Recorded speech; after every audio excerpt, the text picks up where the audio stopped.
Hello and welcome to another episode of Right Now. My name is Zachary Steele and I'm the founder and executive director of Broadleaf Writers in Atlanta, Georgia.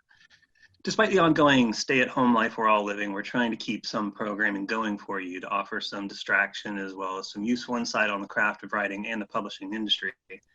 After all, we want your work to be published, and there's no better time to write than right now. On today's program, we'll be chatting with Kelly Peterson, a literary agent with the Rees Literary Agency. Hello, Kelly. How are you doing today? Oh, I'm doing pretty well. How are you? I'm surviving, doing this thing in this wonderful office Yes. that I have, Yes. like the office that you have there. Yeah. Doubles as a second bedroom office. Yes, exactly. I never really wanted to sleep and work in the same place, but here we are. Yes, here we are. Anyway, thank you for joining us. I know that things are a bit crazy right now, and actually, that'll just kind of lead me into my first question: is what is life as a literary agent like right now? Well, for all of us who don't actually have to go into an office, it's pretty much the same with more stress and more kids and more dogs like mine who's laying in my feet right now. It's a lot the same, but a lot in the industry has changed since this, and a lot more stress. So, I think a lot of us as introverts, extroverts, whoever we may be, or a mix of both, no matter what's happening, we're all kind of feeling the stress, feeling the anxiety of the times. And we're struggling to focus, we're struggling to kind of get the work done, but publishing has been around for centuries. So we will continue on with publishing just like we have since the beginning of books, the beginning of newspapers, the beginning of everything. We know we'll continue on, and that's what agents are trying to do now, is just get through what we can. Well, I know that just generally speaking, most of your time is probably spent online, talking with editors, trying to work with authors and things like that. Has that aspect changed at all, given that everybody is now working at home? A little bit. I've actually found that calling editors is becoming a lot easier because we're all working from home.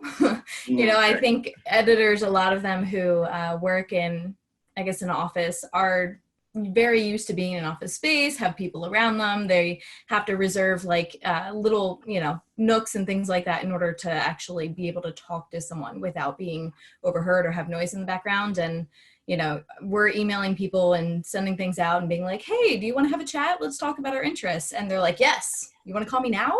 Yes. So what I'm hearing is that people are a little more desperate for conversation, just to try to fill the time. Yeah, I think so. And I think we're all a little bit more desperate for any kind of human contact. And I think it's really interesting to see introverts kind of filling that that hole in our lives too, because even though we don't really want to be around people, what's missing is the people aspect. Even if we're not around people, we still want to talk to someone or, have that conversation, and we still need to continue to do work. So, yeah. You had mentioned that the publishing industry will survive, it will adapt, and things like that. I am curious how this is affecting, if you have clients that were supposed to have books out or have books coming out, how that is affecting the schedule. Yeah, so a lot of presses have either gone one of two ways.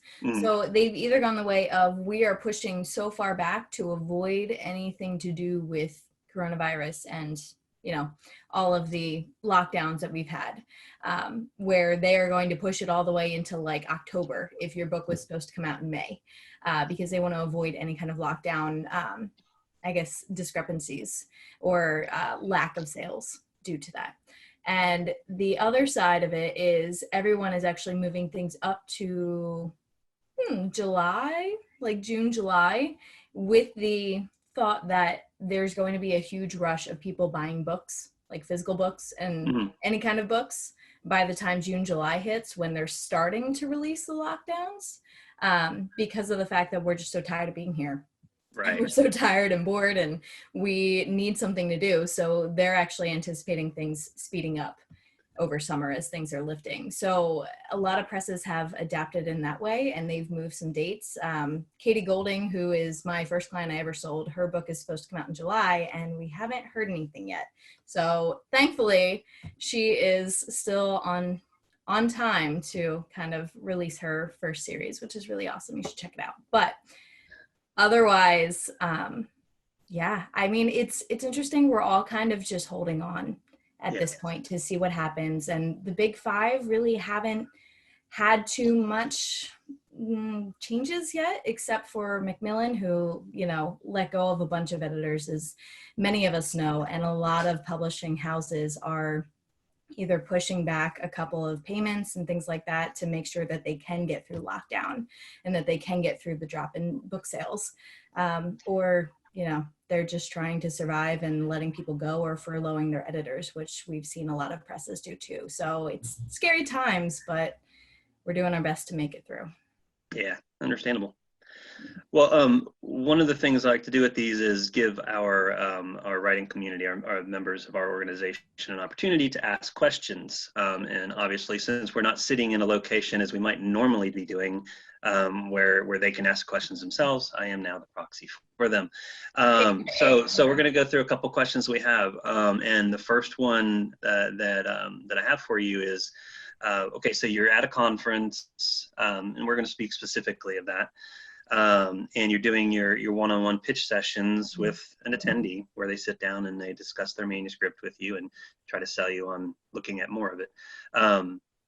Is it proper for them to call you by your first name, or do you prefer a more professional approach? I don't care. I mean, I have a lot of the relationship with my clients where I'm very friendly with them and I'm very open to talking on like a daily, all the time type of basis. A lot of agents aren't the same as that.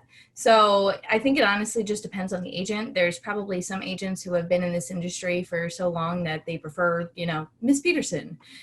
Whereas I'm just like, you call me Kelly, you call me Miss Peterson. I used to get called Miss P by my kids. It doesn't matter. Like my students used to call me really ridiculous names because I used to be a high school teacher. So I'm used to it at this point. Gotcha. And then the next question has to do with comp titles, and this is one of those almost like a lightning rod kind of issue because I've heard answers on both sides of this. The question was, do you want to hear comp titles in either a pitch or a query letter? And for the record, for those who are not aware, comp title is just here is a comparison of my work to something that, and you tend to prefer something current, but some work that it relates to, something similar to. So is it better to have a comp title, or would you rather them say that they respect this author's work and that's what influences them? I think in some ways you can go either direction, but comp titles can both hurt as well as help you, depending on which ones you use. So I think if you don't have comp titles that are within the last couple of years, or at least one that's within the last couple of years, and if they're not specific, and if they are too, what do I want to say? Almost like out of this world famous. You know, when you're talking fantasy, you don't want to reference Lord of the Rings. You don't want to reference even like Leigh Bardugo in this point of like young adult fantasy, or Victoria Schwab, because you're putting a really high expectation on yourself, right? So you want to start with like medium expectation so that even if your work is phenomenal and it's amazing, you're giving room to exceed what we're expecting of an author. So that way, you know, you're not trying to say like, hey, my book is going to be a billionaire. Like, I'm going to get that 7-figure deal for you because I'm Leigh Bardugo and I'm like, you know, whoever you want to say, this is the next Lord of the Rings. That's not what you want to do. But I also say if you don't have comp titles that are like that, so if they're, you know, not within the last couple of years, if they're not specific, like the voice of this and the world building of this, and if they're like, you know, too famous, so to speak, I would say don't use them at all and just let your story speak for itself.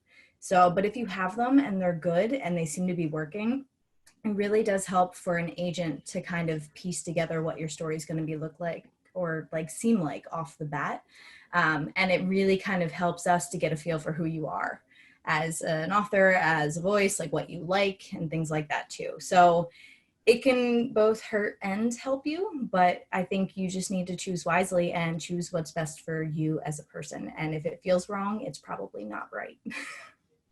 Just kind of shooting off of that, question that comes up to me in mind is in trying to find comp titles. Obviously, not every writer has read every book that might be similar to theirs. So, is it all right to say browse the shelves of a bookstore and kind of get a feel for a book and say it might be like that, so maybe I can comp it even though I've not read it?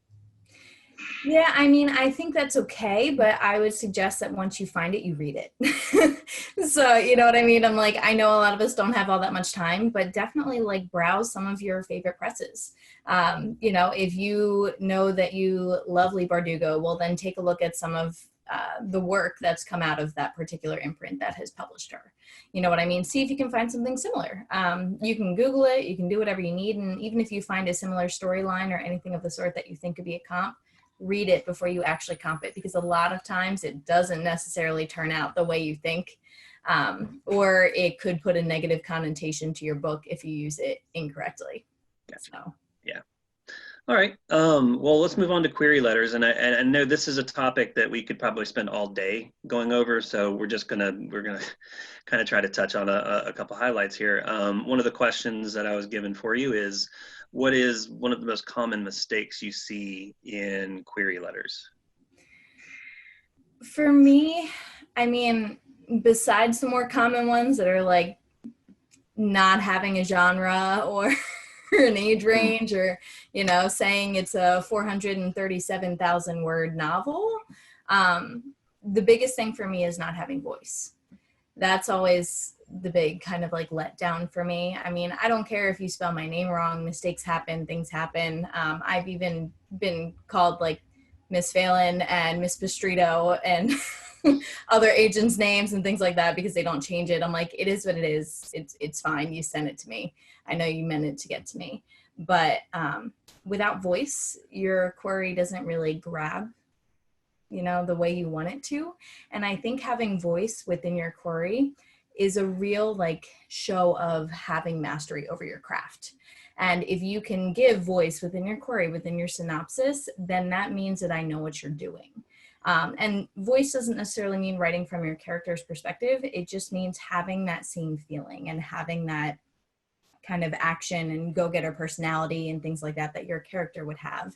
I always basically advise my clients that when I have them write a pitch or write a query or anything like that, so that I can modify it and send it out or anything of that sort, I always advise people basically to get a feel for their character's voice, their main character's voice again, by rereading the first chapter or two, and then attacking their query in that same type of voice that they would if they were writing the first couple chapters. Excellent. Well, short of us spending all day talking about query letters, one of the things that I get asked about a lot, and this is no different, is resources on query letter writing. Do you know of any that you might recommend for writers to learn the craft a little better? Yeah, I mean, I usually go with three. Jane Friedman, if you've ever heard of her, is an amazing resource, and she's a very humble person too. I simply adore her online presence. She has everything on her website that you could ever imagine: query templates, you know, ways to go about querying and accepting voice and things like that, as well as Susan Denard, who I also absolutely adore as a young adult writer. She also has an author website that doubles as a basically writer advice website, so to speak. And she has numerous blog posts and things like that on how to actually achieve what you want to achieve via writing. Writer's Digest always has a couple of, you know, templates and things like that and tricks and advice. They're always a solid resource as well, but usually I go between the three of those, and you'll find, you know, the mix of what you're looking for at some point between the three. Yeah. And just as a note to everybody that these are all, with the exception of resources, these are all highly subjective answers, because I mean they're going to differ from agent to agent, though there probably be some commonalities. And this one, next question, definitely is no different. You as an agent, what would you value more? Who would you rather work with? The top best-selling A-list author that produces a great piece of work every 2 to 3 years, or a newer or mid-level author that's churning out books every year and building an audience? I mean, I think this is a trick question. Not really. It kind of what it relates to is it's all right. So there's this question, and it's actually it's not on the agenda today, but I'm going to go ahead and throw it out there. Is one that I've been dealing with, and I've been asking writers, and it's, what do you value more? Do you value the mechanics of writing, or do you value storytelling? And I kind of view this in the same light. You know, do you value somebody who is like, you are a solid writer that churns out a best-selling book and I don't have to do much with it because you're that good? Or you have a gifted storyteller that's building an audience with, you know, vivid imagery and things like this, but they're not really hitting the top of the charts. And I know this kind of puts you perhaps, you know, against your own clients. Maybe you have one of either, but I think it's just really a personal preference, and that's where I'm kind of coming from. Yeah. And I think for me, honestly, I don't really care. So with me, like my clients, the biggest thing is always a matter of, am I going to get along with them? Can I help them? Is there a way that I can help them grow? And if not, I mean, yeah, like agents always look for that easy sell. So we can, you know, pitch it to editors within a couple weeks. We don't have to do much, and they edit very quickly, and it's amazing, and it's commercial. But those don't usually happen. Those aren't the majority of clients. Those aren't even the majority of agents. You know, the big ones that you'll see are, you know, Susie Townsend turning around books very quickly because she gets a lot of those big hitting commercial concepts. Whereas the rest of us, you know, the hundreds of agents otherwise, we're just looking for people we connect with and stories we connect with. We're looking for the storytellers and people that we can help grow the craft. And I've always told all of my clients that, you know, I'd rather work with you and grow with you and start from the bottom and work up, as opposed to trying to get, you know, a big sale off the bat that's a 6-figure, 7-figure deal and never be able to live up to it again. I'll count that as an answer. That actually answers the question. So sorry I put you on the spot, but thank you. I mean, it's a conversation we consistently have in the agenting world. And I mean, I think authors just need to know that most of the time you're not going to be that big selling author, and it's okay to just be an amazing writer or an amazing storyteller. And if we think you're amazing, that's something to be said. It's all subjective, and editors and agents are very subjective in what they take and what we can relate to. So even if you're the best writer and the best storyteller in the world, it doesn't necessarily mean you're going to sell. Sometimes it's just luck of the draw. Fair enough. Fair enough. Yeah. So once you have signed a client, and we won't talk about the time that's involved in getting to that point, but what would you say is the average amount of edits you have to go through with a client? And given that, you know, some writers are probably further along with their manuscript than others, so I'm kind of looking for some generalization here, but like, how many edits do you tend to have to go through before you're ready to start showing it to editors? Well, this varies for every agent. We all have a different editing process and way of pitching. For me, my average, and what I tell everyone who I even offer to, is I go through a minimum of 3 edits. So I'm not a rereader, and it's really difficult for me, but I'm very systematic too. And I get hung up on little details. So for me, I need like the content edit. Okay. So the big edit. And then I need like, okay, we fixed that content edit and line edit and things like that. So now I'm going to move forward and start nitpicking. and do all of that stuff and make sure it all fits. And then once you fix that, I go through a final line edit. And hopefully that's all it is. Sometimes it turns out more, sometimes it turns out less. I have clients who, are both above and below that number. So. Okay. The next question, I'm going to split between queries and pitches. So it can either be, this answer can either apply to a query you've gotten or a pitch at a conference or some location that you happen to be at. What is a query or pitch that was, I don't mean specifically named, what left you speechless? Like somebody did something that you couldn't believe they actually would have done. And I'll give you an example of what I mean. I've had an agent tell me before that at a conference, they got pitched while they were in a bathroom stall. And there wasn't much you could say about that other than, wow. So, just trying to, help writers know, okay, these are things you don't want to do. And also for the sheer entertainment value of it, I was just curious. The story I always give for this one, and granted, I've never been pitched in a bathroom, which we're doing all right with that, okay? I have been pitched in a hallway, during happy hour, things like that, whatever it may be. But I was at a kind of horror thriller conference, so to speak. And a woman sits down in front of me, and all she does is she goes, "You will never be able to murder a man like I can." And I'm like, oh, I didn't know this was a thing. Okay. And she goes on to tell me all of the different ways that she supposedly has murdered people. And I'm not sure if she was talking from her character's point of view or whether it was her point of view. I don't know if I should have called the cops. I don't know. But she talks about breaking people's bones and throwing them off a bridge and all sorts of other things. And that was really kind of terrifying. Yeah, you kind of just want to finish with challenge accepted? Yes. I didn't really know what to do. I just kind of, after I let her go and I let her tell me these things, and I just kind of nodded and smiled. And I gave her my card and said, okay, well, yeah, when it's ready, feel free. And I let her go.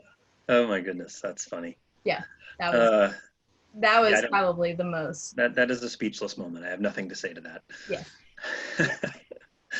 But if we get away from that now, murdering people and everything, so that everybody is aware. Now, obviously, you can find this in a very quick Google search and going to the Rees Literary Agency website. But what kind of work do you represent?